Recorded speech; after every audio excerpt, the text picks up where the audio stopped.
Good morning. My name is Ruth Marshall. I'm a senior at the High School for the Performing and Visual Arts, and I will be attending Seattle Pacific University in the fall. I'm the youngest of 3 children. I've lived in Houston and gone to FPC all my life. My parents are very religious, and I've grown up going to church every Sunday. I was completely shocked in 3rd grade when I found out that you can't get to heaven just if you go to church, and that there's more to it than that. After that, I started listening. The rest of elementary school sailed by, and 6th grade did too.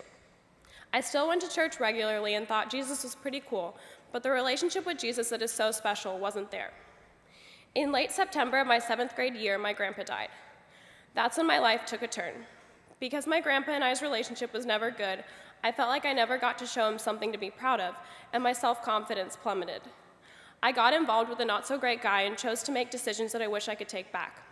I was totally fine with what we were doing because it made me feel better about myself for the time being.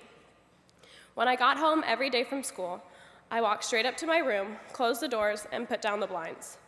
I would literally cry for hours in the dark until I was tired enough to go to sleep. It was a normal routine, and I never really thought twice about why I had all this pain built up inside of me.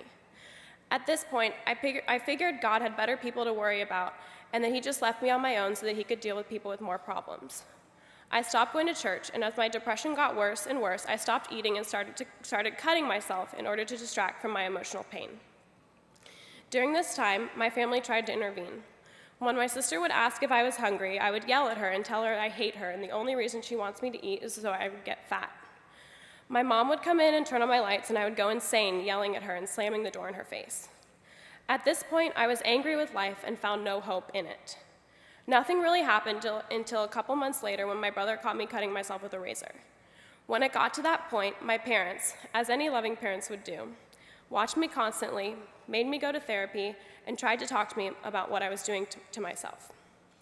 After a constant struggle for about 6 months, I left for a Christian summer camp in Wisconsin. It was truly a God thing that throughout everything, my choice to go to camp never changed. It was there that I began a relationship with Jesus. My counselor was one of the first people I met who, to me, was a real person, but still loved God and chose to follow him. Before, I had only seen Christianity as a religion, a list of rules. But she showed me that you can still have fun, even more fun, with Jesus Christ in your heart. The kind of fun that is fulfilling and never leaves your heart, not the kind that lasts only for a couple hours on a Saturday night and leaves you regretting it later. I had always known about God's sacrifice and what he did for us, but I had never grasped the immensity of his sacrifice and the fact that he did it for me. Jesus bled so that I don't have to.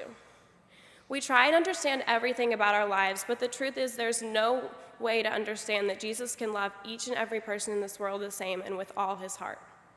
That was my epiphany, but it takes more than that to be a true Christian and continue the life Jesus wants us to. Coming back home, Jesus helped me change my life completely. I switched schools, stopped hanging out in the wrong crowds, and dove deep into the youth group. This was in no way easy. It's hard transitioning and moving away from what you're used to, but sometimes you have to take the back seat and trust that Jesus knows where to go. The guilt that filled my heart kept me from giving my life completely over to the Lord.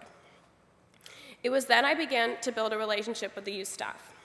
At one of many coffee dates with Sarah, she showed me a verse in 1 Corinthians that gave me strength to continue on, even when my spiritual high had dissolved. It was 1 Corinthians 10:13 that says, God is faithful. He will not let you be tempted beyond what you can bear. But when you are tempted, he will also provide a way out so that you can endure it.